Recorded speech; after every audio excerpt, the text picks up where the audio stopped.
Assalamualaikum dan selamat pagi kepada semua anak-anak murid Ustaz. Okey, Ustaz doakan agar kamu semua berada dalam keadaan sihat selalu dan dijauhkan daripada wabak COVID-19 dan segala penyakit.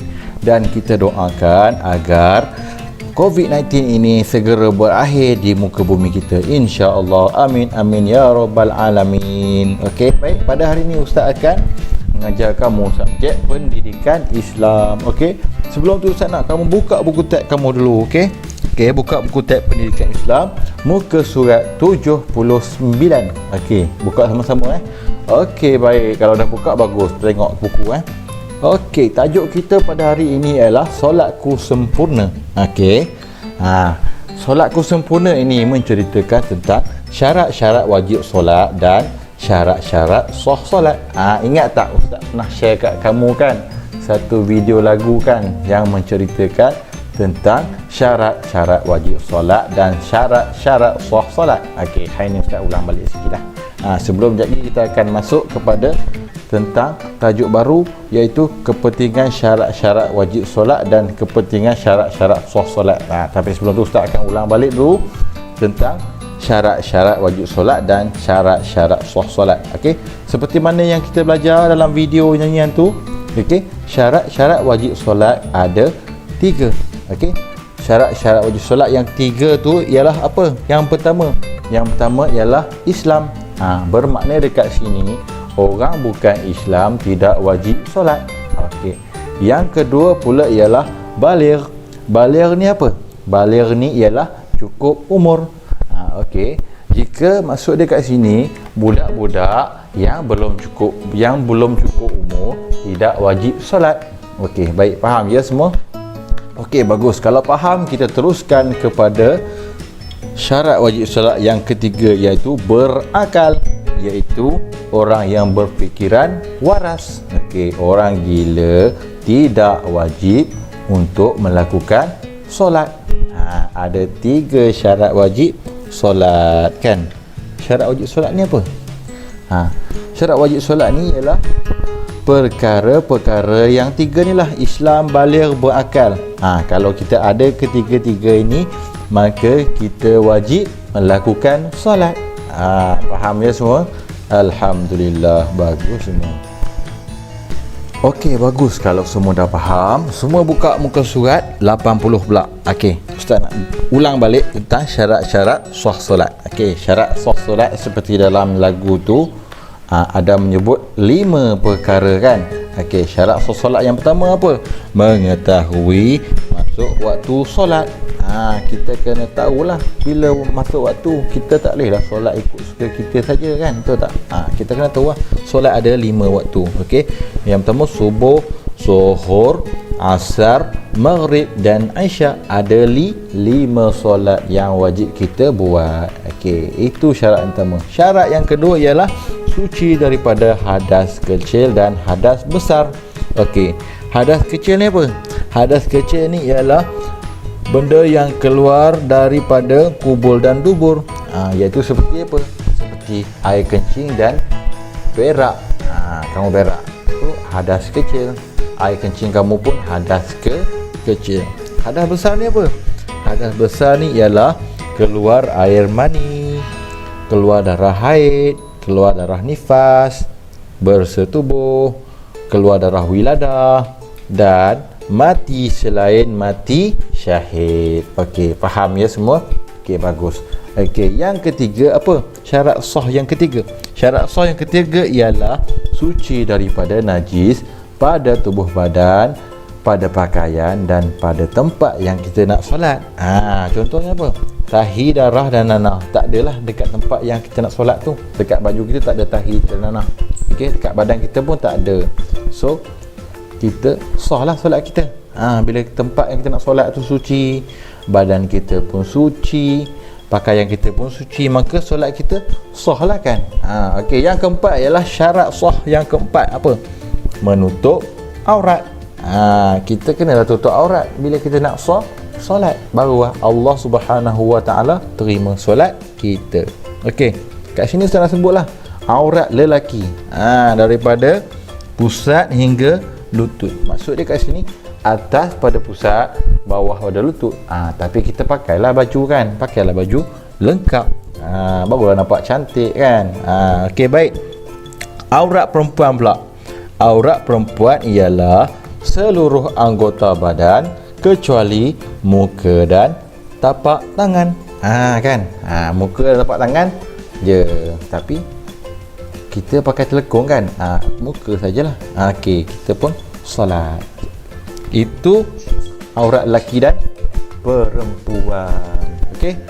Okey, yang kelima pula. Apa syarat yang kelima yang terakhir ialah menghadap arah kiblat.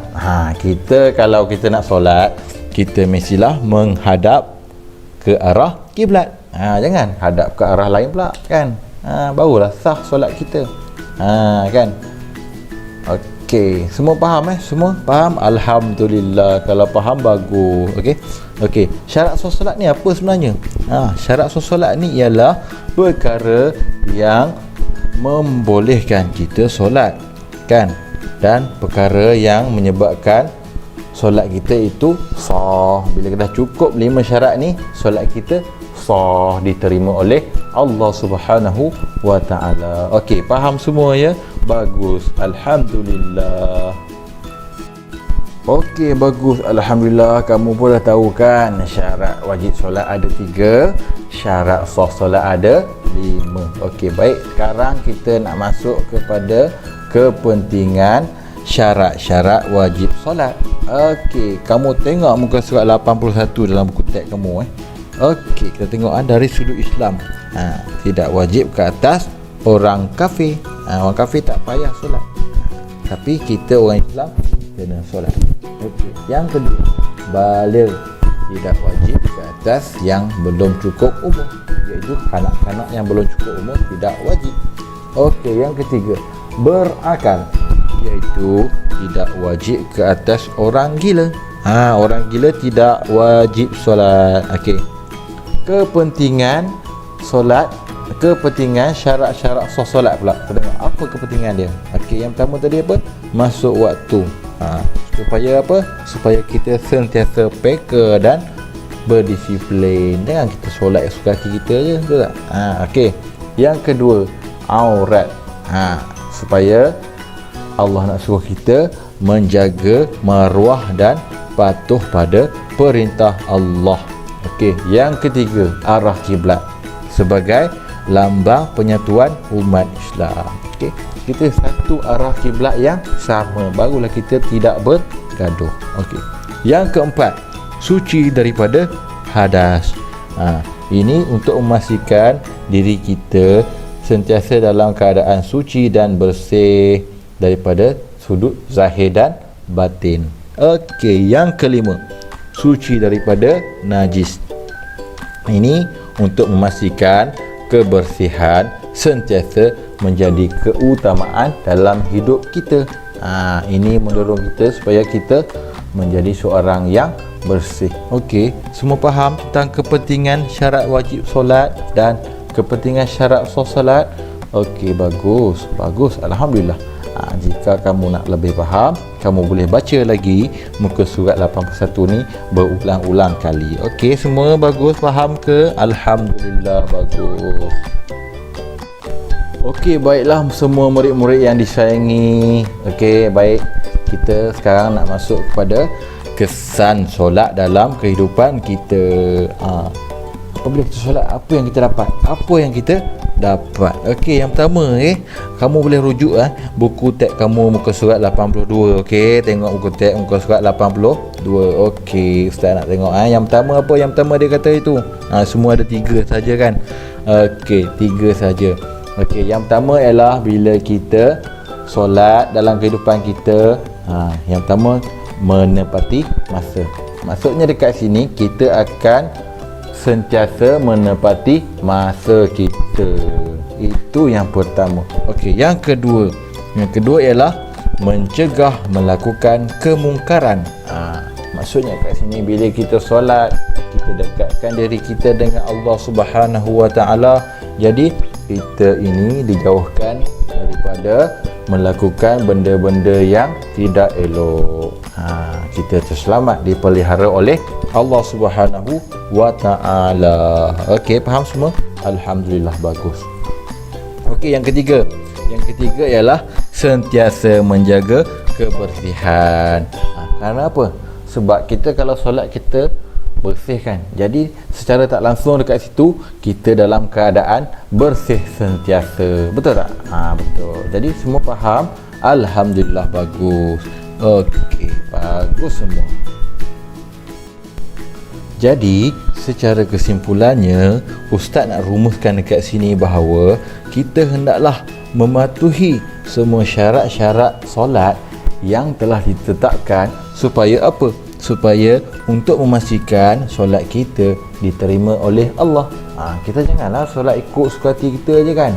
Solat suka hati kita Allah terima tak? Mestilah tak terima kan. Jadi kita kenalah ikut cara-cara yang telah ditetapkan. Okey, bagus. Alhamdulillah, kalau semua dah faham, okey, Ustaz akan bagi kamu satu tugasan. Senang saja tugasan ni. Okey, apa itu? Ustaz nak kamu buat peta minda berkaitan dengan kepentingan syarat-syarat wajib solat dan peta minda berkaitan dengan syarat-syarat sah solat. Buatlah satu muka pun boleh, buat dalam dua muka pun boleh, ikut kreativiti kamu. Okey, kamu boleh rujuk muka surat 81 tu. Dekat situ kamu nak buat macam mana, ikut kamu, ikut kesukaan kamu, ikut kreativiti kamu. Jadi selamat membuat apa? Selamat membuat peta minda. Okey, Ustaz sudahi kelas Ustaz ini dengan ucapan Assalamualaikum warahmatullahi wabarakatuh.